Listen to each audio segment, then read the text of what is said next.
বাচ্চার গায়ের রং কি করে ফর্সা হলো সে জবাব কি আমাকে দিতে হবে? বলছি তুমি বাইরে কাজে না গেলে কি হয় না? এই, তুমি কি আমার সব চাহিদা মেটাতে পারো? চাইতে মেটাতে পারে না স্বামী। উত্তম, এক মিনিট দাঁড়াও, আমি আসছি।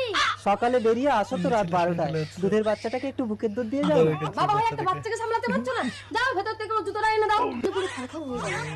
বাচ্চাটা তো ভীষণ কাঁদছে, একটু দুধ দিয়ে যাও না খুশি। উত্তম চলো। এই যে তোমার বউকে একটু সাবধান করে দিও। কেন? তোমার বউ আমার স্বামীর মাথাটা চিবিয়ে খেয়েছে। খুশি, আমি একটু খুশি করে আসি।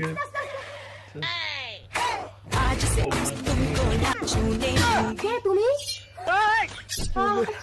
উত্তম, আমাকে বাঁচাও। তাকে ভাই এই যদি মরে আমি তো পিস খেয়ে যাবো। না না, এটা বলি। খাবার যা খুশি, আমি মরিনি স্বামী, ছুরিটা আমি হাতে ধরে নিয়েছিলাম।